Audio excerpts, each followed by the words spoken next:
Aula 29 da Física C. Vamos tratar aqui do assunto que é a indução eletromagnética. Antes de falar exatamente nesse efeito da indução eletromagnética, vamos dar uma ideia das datas em que os efeitos, os estudos foram evoluindo. Olha só, em 1800, o Alexandre Volta inventou a bateria.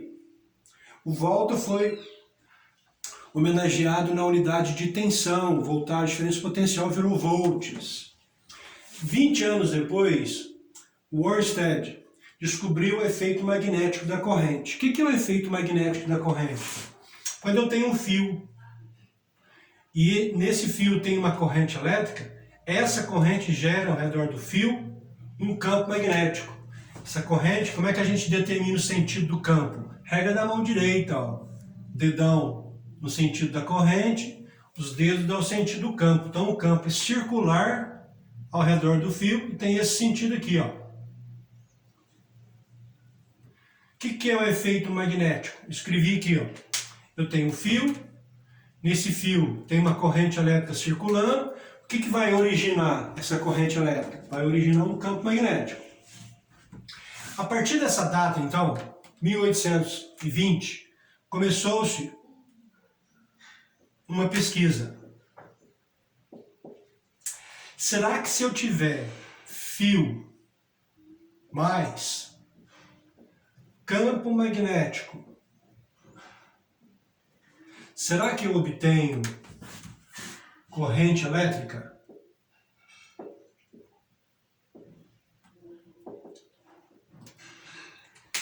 Se o Ørsted tinha obtido campo magnético a partir de fio e corrente elétrica circulando pelo fio, será que se eu tiver campo magnético e fio, será que esses dois componentes vão me dar corrente elétrica no fio?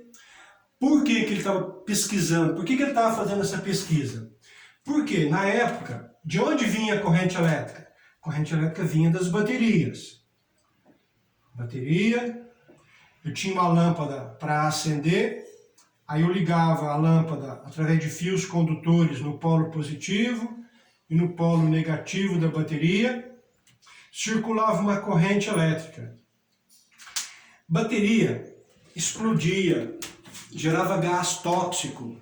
Muitos acidentes aconteceram por causa das reações químicas que acontecem, né, dentro das baterias. Isso, na época em que ela foi inventada, tinha muitos acidentes. Então eles já queriam uma nova forma de subter corrente elétrica que não mais usasse a bateria.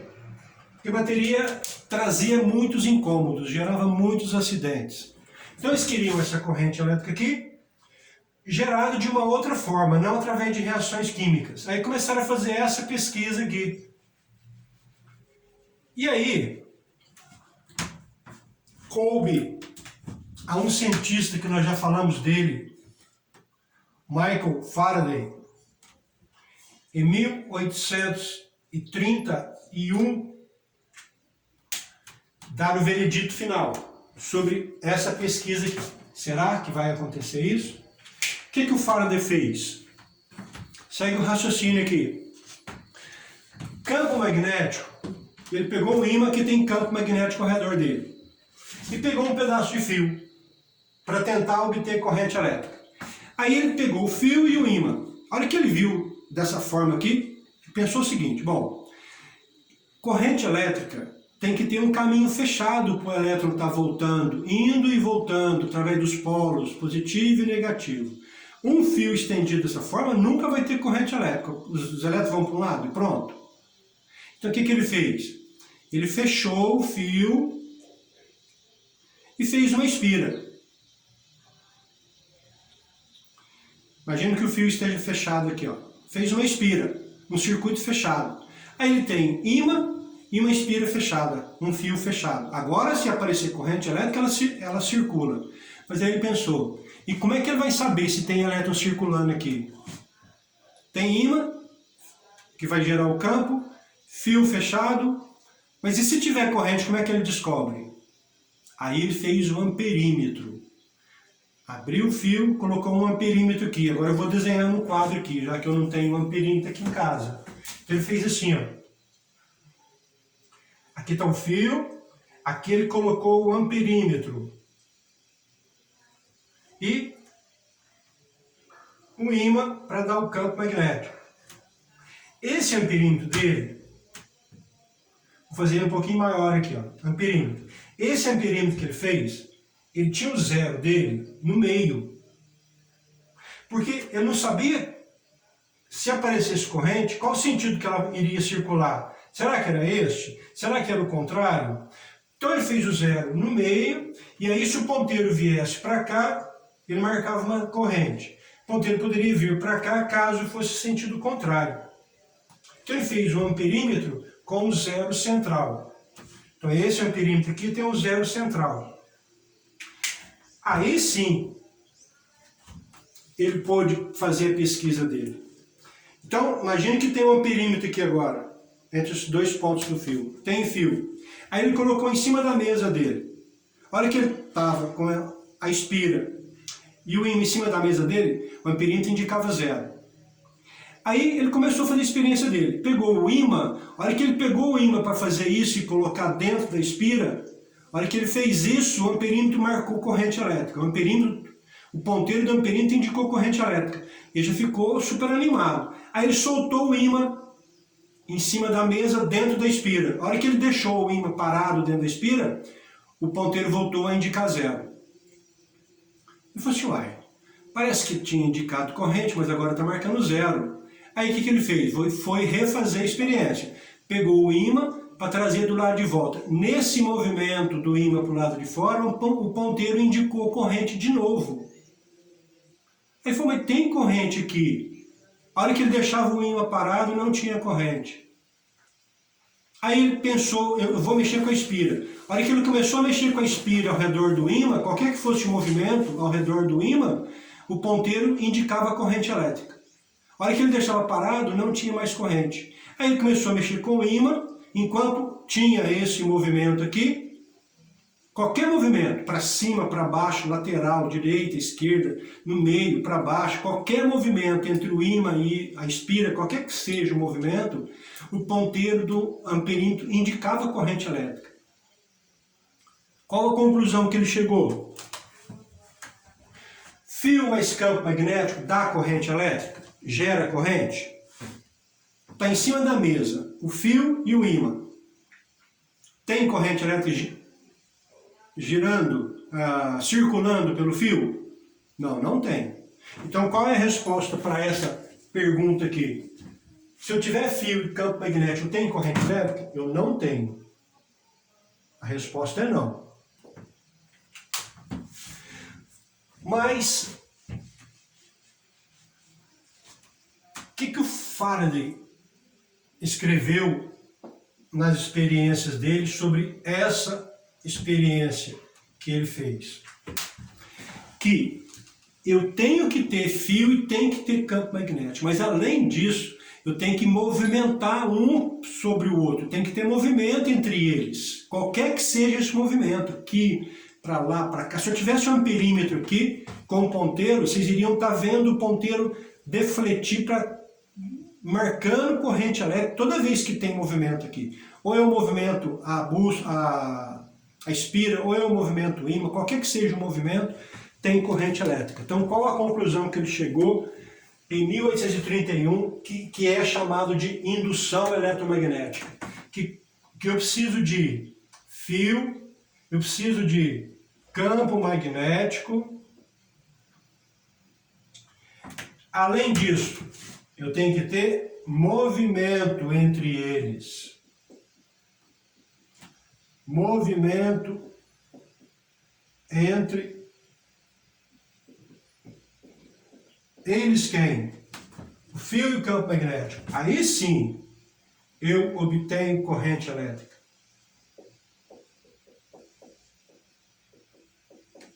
Aqui a resposta é sim, ó. Então, em 1831, o Faraday talvez tenha feito a descoberta mais importante do século.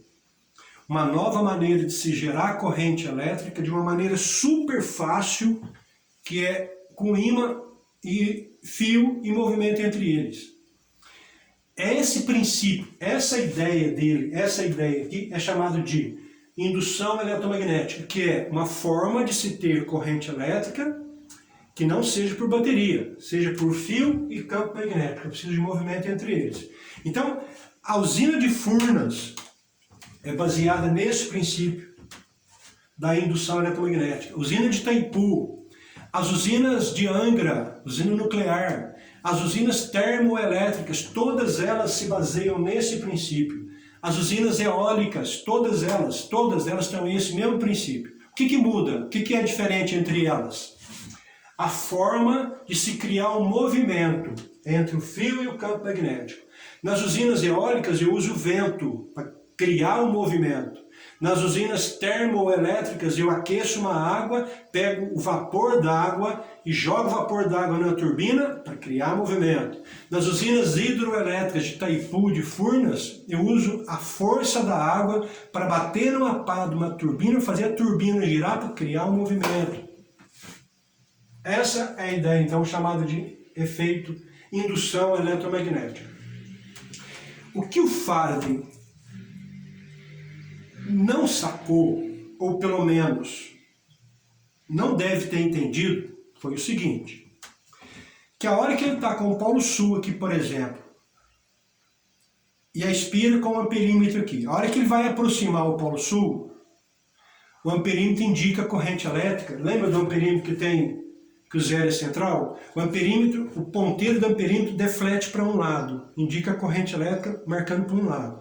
A hora que ele vai afastar o polo sul, o amperímetro marca a corrente elétrica, mas do outro lado do zero.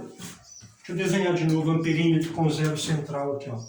Aqui é o amperímetro, o zero é central, e aí quando ele aproxima o polo sul ou o polo norte, depois nós vamos ver isso com mais detalhe, quando ele aproxima um dos polos, o ponteiro indica a corrente elétrica para um lado. O ponteiro marca assim. Depois, a hora que ele vai voltar a esse mesmo polo que ele tinha aproximado, a hora que ele vai voltar, o ponteiro indica para o outro lado. Ou o Faraday não deu importância para isso, ou ele não soube explicar. Por que o ponteiro ora indica para um lado, ora indica para o outro lado? Vamos seguir o nosso raciocínio, depois a gente chega um pouquinho mais sobre isso aqui, mas a gente fala mais sobre isso na outra aula, na aula 30 dessa aqui. Então vamos seguir aqui. A ideia aqui é o seguinte, para você fazer um estudo técnico do que está acontecendo aqui, como é que eu vou otimizar, como é que eu vou melhorar o meu rendimento, será que eu tenho que diminuir a minha espira, será que eu tenho que aumentar, será que eu tenho que usar um ímã mais forte, um ímã mais fraco, mais perto, mais longe, para otimizar a geração de corrente elétrica, usando esse princípio da indução, eu não posso tratar essa ideia simplesmente causando um movimento entre eles, eu tenho que melhorar esse estudo de movimento, tem que ser mais específico. O movimento entre eles está muito geral, eu tenho que especificar melhor isso. Aí Faraday descobriu. Então, o estudo agora é sobre esse movimento aqui. Faraday descobriu isso aqui, ó, que quando eu estou com a espira aqui e o ímã aqui, algumas linhas do campo magnético desse polo norte, vermelho e norte, né? Algumas linhas do campo atravessam aquela espira lá. Se está parado desse jeito, não tem corrente elétrica. O amperímetro aqui, ó, vai estar indicando zero. Quando ele aproxima o polo norte, o que acontece com o número de linhas que atravessam a espira? Agora aumenta, porque está mais perto aqui agora. Ao aumentar o número de espiras atravessando essa área da minha espira, o amperímetro indica corrente elétrica. No exato momento que eu parei a movimentação, vai indicar zero de novo. A hora que eu estou afastando o polo norte, o que acontece com o número de linhas do campo magnético do polo norte ao atravessar essa área da espira? Diminui. Então, o que eu tenho que fazer exatamente, então? Uma outra coisa. Eu posso ter a espira dessa forma, então muitas linhas do campo magnético estão atravessando a área. Ao girar a espira, eu vou indicar a corrente elétrica, porque está tendo movimento. Eu girei a espira. O que aconteceu com o número de linhas? Diminuiu muito. Aqui é zero, aqui não tem nenhuma linha atravessando a área. Se eu completar o giro, eu vou aumentando de novo o número de linhas até ficar o máximo de novo, quando a espira ficar em 90 graus. Então, ao invés de usar essa história de movimento entre eles, que eu tinha escrito aqui, tecnicamente fica assim: eu tenho que causar variação do fluxo magnético. Foi um termo que ele inventou na época. Então, ao invés de usar o termo movimento entre eles, na verdade, tecnicamente, ele teria que causar variação do fluxo magnético através da área da espira. Claro que eu tenho que explicar para vocês o que é fluxo magnético, mas vamos por partes. Então, algumas linhas desse polo aqui atravessam aquela área da espira. Se eu estiver mais perto, mais linhas atravessam. Se eu afastar, menos linhas. Eu estou causando variação do número de linhas que atravessam essa área. Isso é variação do fluxo. O que é variação do fluxo magnético? O que é fluxo d'água num cano? Fluxo d'água num cano é a quantidade de água que está circulando pelo cano, uma certa quantidade. O que é fluxo de carro numa avenida? A quantidade de carros que estão atravessando, que estão passando pela avenida. O que é fluxo magnético? É a quantidade de linhas que atravessam essa área. Linhas do campo magnético. Quanto mais perto, mais linhas atravessam. Quanto mais longe, menos linhas atravessam. Então, na verdade, esse movimento entre eles, na verdade, tecnicamente falando, eu teria que ter variação do fluxo magnético. Tem que ter variação, não pode ficar constante. Se eu ficar parado os dois, um certo número de linhas atravessa a área e eu não tenho corrente, porque não tem variação. Se eu afastar, tem variação. Se eu aproximar, tem variação. Se eu subir, varia. Se eu descer, também varia. Qualquer movimento que eu faça, vai variar o número de linhas que atravessam essa espira. Fluxo magnético, a gente usa a letra Φ para representar fluxo. Então, é uma letra grega chamada Φ, que a gente usa para representar fluxo magnético. Fluxo d'água, a gente usa essa letra Φ também para calcular, para descrever o fluxo de água numa tubulação. Como é que eu vou calcular o fluxo magnético? Que é número de linhas do campo magnético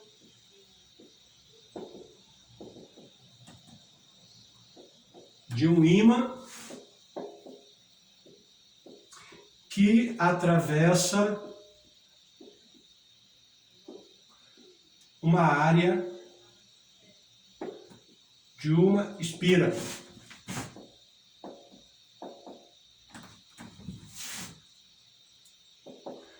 Eu tenho que ter variação nesse número de linhas. Então, vou fazer um desenho aqui, rapidinho. Aqui, ó. Eu tenho uma espira aqui. Aí, o polo norte está aqui. Aí, algumas linhas do campo atravessam essa espira aqui. Ó. Qual o sentido das linhas do campo? No polo norte, as linhas estão saindo. Né? Eu coloco a agulha da bússola aqui. Esse norte repele o norte, então as linhas estão saindo do polo norte. Agora, se eu afasto, coloco o ímã mais aqui, agora poucas linhas atravessam, talvez nenhuma mais. Teve variação ao afastar o ímã? teve variação. E se eu aproximar mais linhas, aquelas linhas que estão fazendo assim, ó, eu posso fazer com que elas entrem dentro da espira. E eu estou causando variação do fluxo. Causando variação do fluxo, eu tenho corrente elétrica. Como é que eu calculo esse fluxo magnético? Olha, esse fluxo depende do campo magnético e a área da espira. Número de linhas que atravessa a espira. Ora, depende do campo, se é muito intenso, se é fraco, se está perto, se está longe, e da área da espira. Quanto maior a área, maior vai ser o número de linhas que podem atravessar. Só que tem um detalhe, eu tenho a mesma área sim, só que a área está dessa forma aqui, ó. E aqui não tem nenhuma linha atravessando. Então depende da posição que essa área está, off course. Para determinar exatamente essa posição, eu tenho que ter um ângulo aqui, ó, para definir direitinho. Dependendo da posição da área, eu não tenho nenhuma linha atravessando. Então eu coloco um vetor que é normal à área. O que é um vetor normal? 90 graus, um vetor normal. A área aqui. Então imagine esse vetor aqui, vou segurar ele aqui mais embaixo, mas ele é normal à área. A área da espira. Normal, 90 graus, né, da espira. Aí eu tenho um campo magnético que é aqui, ó. O fio está aqui, ó. O ímã está aqui. Aqui não é o máximo de linhas que podem atravessar a área. Qual é o ângulo entre as linhas do campo, que são horizontais, e esse vetor que é horizontal, são paralelos? E é o máximo. Então eu não posso usar seno, eu tenho que usar ali cosseno. Cosseno de 0 graus é 1. Então aqui fica cosseno do ângulo θ. Esse θ é um vetor na apostila que está mais fácil do que eu desenhar no quadro aqui, ó. Olha só, eu tenho as linhas do campo aqui, horizontais, tem uma área de uma espira. Olha a normal aqui, ó. Normal à espira, então é 90 graus da espira. Esse ângulo é o ângulo alfa, chamou de alfa, vou trocar por alfa ali. Tá? Então quando essa espira está perpendicular às linhas, é porque é aquele vetor que está paralelo às linhas. Aí é o máximo de linha que atravessa a espira. E quando a espira está assim, as linhas são horizontais e a normal é 90 graus aqui, ó. Então, 90 graus entre as linhas e a espira, não tem nenhuma linha atravessando, o fluxo é 0. Então eu uso cosseno do ângulo alfa.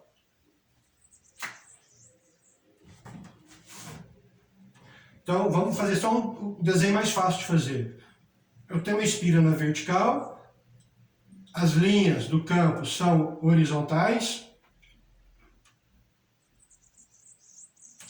E aí, aquela normal, aquele vetor normal, a espira, é paralelo às linhas do campo. Então, o ângulo alfa aqui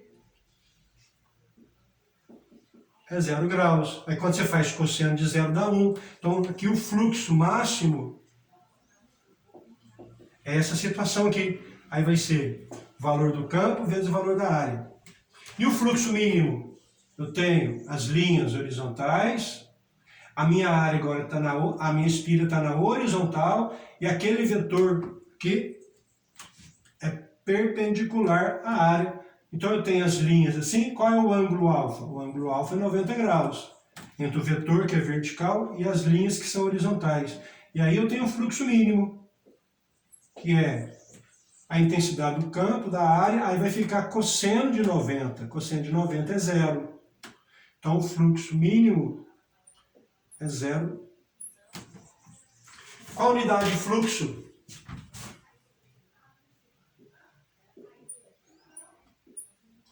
Unidade de fluxo. Weber.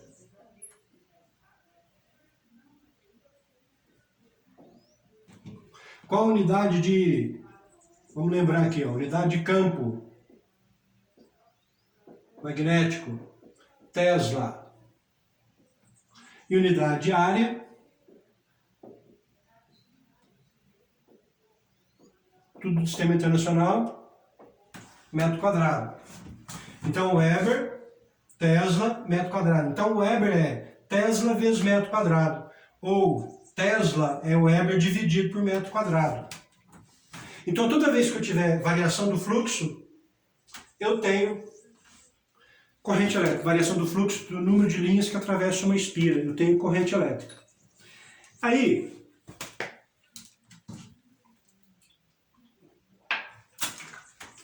Faraday fez duas experiências para obter a corrente elétrica. Primeira experiência que ele fez, pegar o ímã e variar a posição do ímã, mudar a posição do ímã mantendo a área constante, mantendo a área e a posição constante da espira. Ou o polo sul aproximando ou afastando, ou o polo norte aproximando ou afastando. A mesma coisa acontece se eu aproximar a espira. A segunda experiência que ele fez, que vai ficar para a aula 30, é: e se aumentar a área da espira? Mantém-se aqui constante. E a espira é capaz de mudar a área dela. O que vai acontecer? Vai ter variação do fluxo também, mas ela vai ficar para a aula 30. Então, para essa aula de agora, a experiência que nós vamos fazer é a seguinte.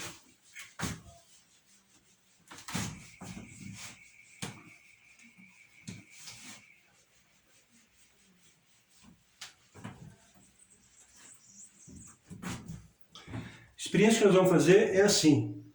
Eu tenho uma espira e vou aproximar o polo norte, por exemplo.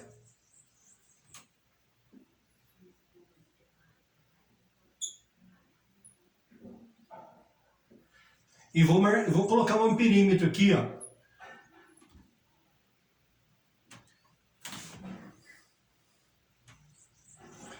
Para a gente verificar que esse amperímetro vai indicar a circulação de corrente. Então, à medida que eu estou aproximando o polo norte, eu estou fazendo variação do fluxo? Claro, toda vez que eu faço variação do fluxo em função do tempo,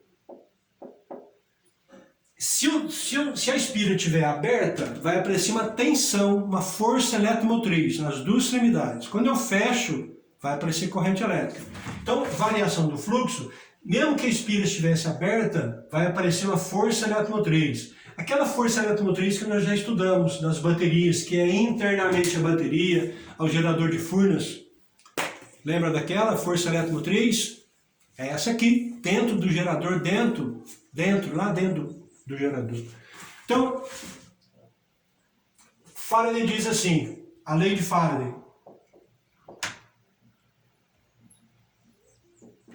Diz assim, toda vez que tiver variação do fluxo magnético, vai aparecer uma corrente elétrica. Toda vez que tiver variação. Então, ao aproximar o polo norte, o amperímetro vai indicar corrente elétrica.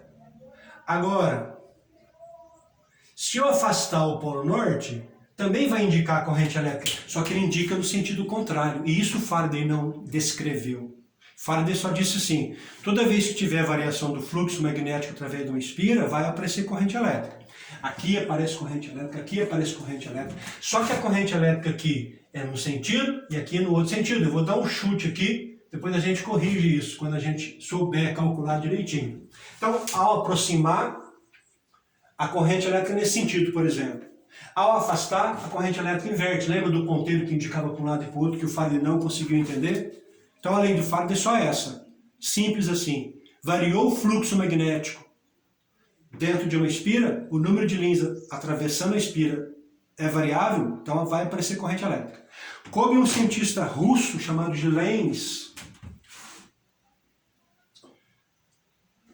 lei de Lenz, é ele que complementou, é ele que estruturou direitinho, é ele que explicou por que quando aproxima o polo norte, a corrente é no sentido, ao afastar o polo norte, a corrente é no outro sentido. Ou o outro polo, sul, afastando e aproximando. Toda vez que eu faço isso com o mesmo polo, há inversão no sentido da corrente. O Lenz explicou isso. A lei de Lenz começa com a lei do Faraday, que diz assim, toda vez que tiver variação do fluxo magnético, vai aparecer uma corrente elétrica. Aí o Lenz complementa. Essa corrente elétrica, que vai ser gerada, ela gera um campo magnético. Dado pela regra da mão direita, dedão no sentido da corrente, essa corrente gerada gera um campo magnético. Esse campo magnético gerado por essa corrente contraria a variação do fluxo que a gerou. Calma que eu sei que tem que repetir isso. Calma. Vamos falar de novo? Lei de Lenz? Começa com a lei do Faraday. Toda vez que tiver variação do fluxo magnético, vai aparecer corrente elétrica. Ponto. Essa corrente elétrica que foi gerada, essa corrente elétrica que foi gerada, vai gerar um campo magnético ao redor do fio. Essa aqui, por exemplo, ó, dedão no sentido da corrente, olha o campo que ela gera. Essa aqui, dedão no sentido da corrente, ela gera um campo assim. Esse campo gerado por essa corrente é contrário à variação do fluxo que a gerou. Essa corrente cria um campo. Esse campo aqui, gerado por essa corrente, vai contrariar, vai se opor à variação do fluxo que a gerou. Ou seja, eu aproximei um polo norte, vai gerar corrente. Essa corrente vai gerar um campo. Esse campo vai contrariar a aproximação do norte. Aqui, eu afastei o polo norte. Ao afastar o polo norte, eu estou gerando corrente. Essa corrente elétrica gera um campo ao redor do fio. Esse campo gerado pela corrente contraria, dificulta, é contrária ao afastamento do norte. Agora ficou mais claro. Vamos pensar direitinho aqui? Vamos fazer para todas as possibilidades. Aproximar o polo norte. Tem uma regrinha aqui que é muito simples, depois vocês vão até rir. De tão fácil que é. Agora eu vou afastar o polo norte. Depois eu vou aproximar um polo sul. Aproximar o polo sul. Depois eu vou afastar o polo sul.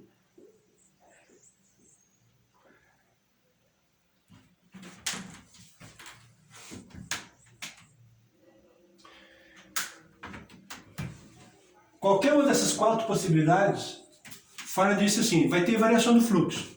Se tem variação do fluxo, tem corrente. Lenz complementou.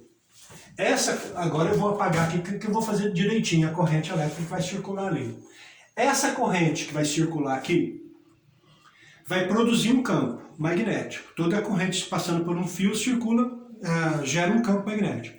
Esse campo vai contrariar a aproximação do norte.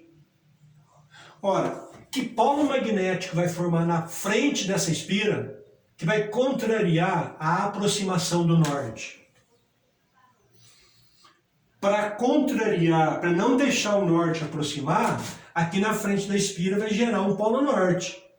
Essa corrente que vai circular aqui vai gerar um polo norte aqui na frente, para não deixar o norte aproximar.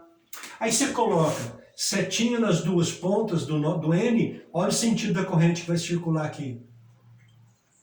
Ó, sentido da corrente anti-horário.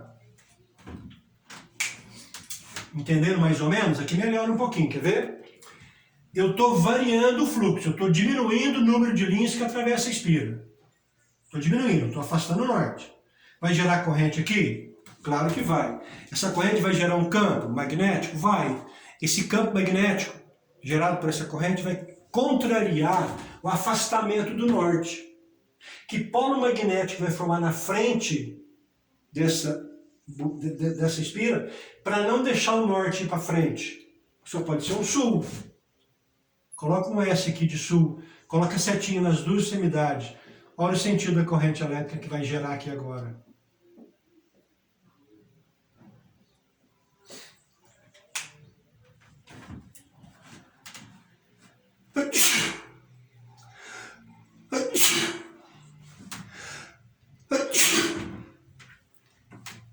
Saúde!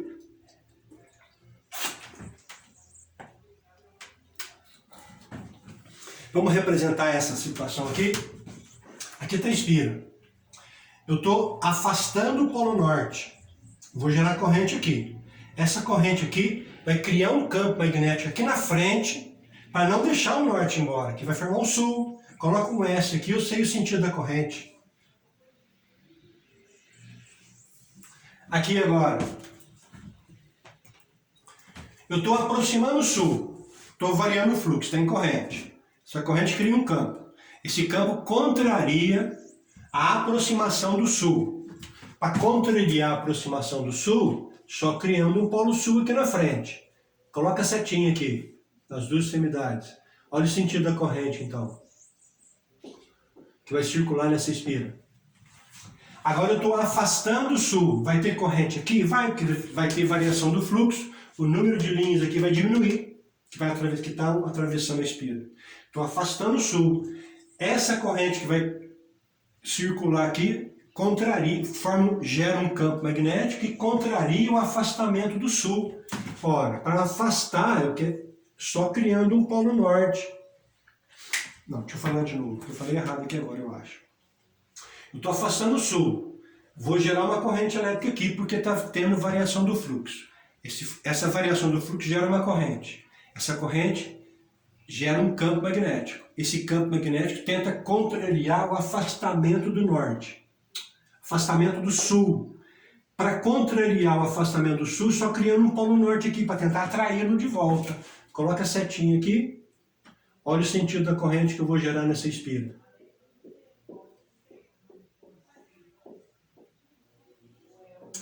Vamos falar de novo a lei de Lenz para terminar? O que diz a lei de Lenz? O início dela é a lei do Faraday. Toda variação de fluxo numa espira causa uma corrente elétrica. Gera uma corrente elétrica na espira. Essa corrente elétrica tem um fluxo. Fala de novo para terminar. Toda variação do fluxo através de uma espira gera uma corrente elétrica. Essa corrente elétrica gera um campo magnético. Esse campo magnético gerado por essa corrente sempre vai contrariar a variação do fluxo que a gerou. Vou fazer aqui por último, aqui, ó. Eu tenho a espira aqui está o polo sul, ó. Azul aqui é o sul. E aí eu estou afastando o sul. Tem variação do fluxo, vai gerar uma corrente aqui. Essa corrente aqui gera um campo magnético, um polo aqui e outro polo de cá. Que polo que vai formar aqui para contrariar o afastamento do sul? Olha, só pode ser norte. Coloca um N aqui, é o sentido da corrente. Falou? Grande abraço.